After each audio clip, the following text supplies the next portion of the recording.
Hey y'all, I'm going to do a quick, short and sweet video on some really simple ways that you can improve your composition. Let's jump right into it. So today I want to show you some examples of my composition of how I've used octaves, modulation, rhythmic patterns, and dynamics to make my music better without adding too much complexity to it. So let's start with octaves. Here in the first section of my music, you'll notice that I'm only playing across one octave here on these arpeggios, but then in the second part, you'll notice they're kind of like chunked out into two groups. These are the exact same chords, they're just played 2 octaves at a time. So let's hear how like this one kind of sounds a little thinner and gentler, and then the octaves add density and allows it to ramp up into the next section of the song.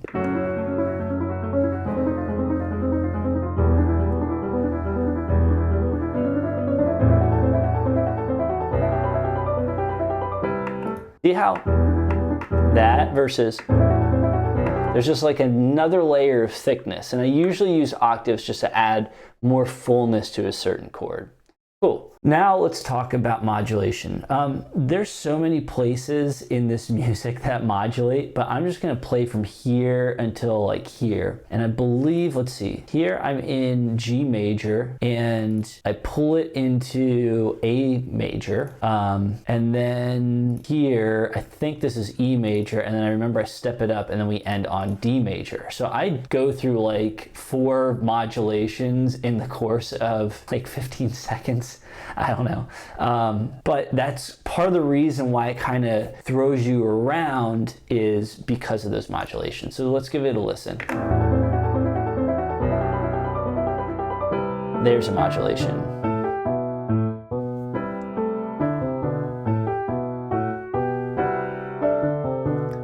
Here's a modulation. Next modulation.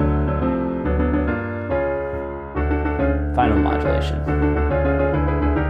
Yeah, and it keeps going. So there you go. It allows you to never really quite land on your feet, and it sounds really cool. Okay, cool. Next, let's talk rhythmic patterns. Now, I have this section in here where I broke up the time signature into something really interesting. The first part's a standard 4/4, but then I shorten the bar here to get like this 7/4 feel, which is really just a 4/4 and a 3/4 put together. Let's hear a 4/4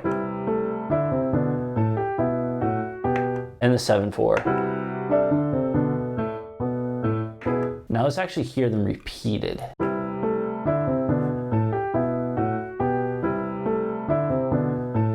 It sounds natural. But if I do it here, it's going to feel a little cut short.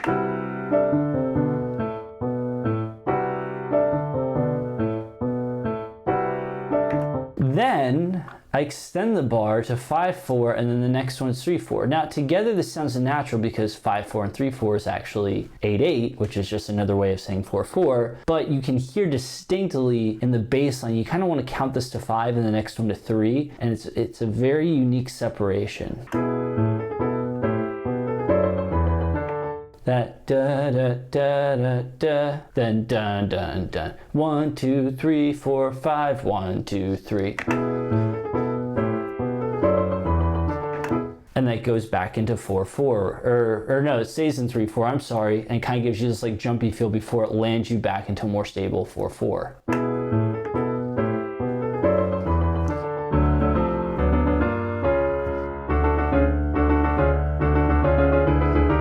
Pretty neat. Okay, enough of that. Finally, dynamics. So let's hear one of the softer parts.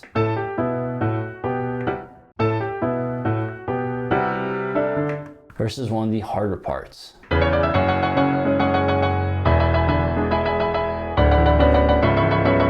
Right? Night and day difference.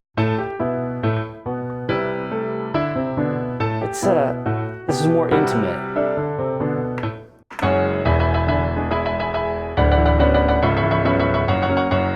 this one's more in your face. Okay, finally, I want to share with you ways that you can kind of do all this stuff in just one section of the music. So we're actually in a really good spot, and I want to focus on this top voice here. You'll notice if I zoom in, these here are like triplets, da da da da, da da da da, da da da da, and then I go further and then I turn them into arpeggios. Same chord, just different rhythmic pattern. Likewise, on the bass line, you see how it's this very, I don't know how to describe it. Well, let's just listen to it.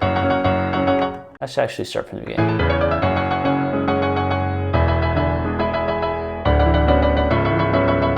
Right, very straight, and then same chords.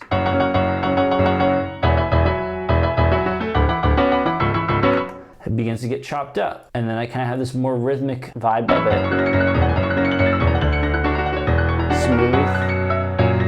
So it goes straight, choppy, bouncy, smooth, but they're all the same chords. And likewise, we kind of have these like triplets spaced out by longer notes, then by full triplets, then first pattern we had before, and then arpeggios. But these are all the same chords, just repeated. They're just simply played in different ways. Let's hear it all together.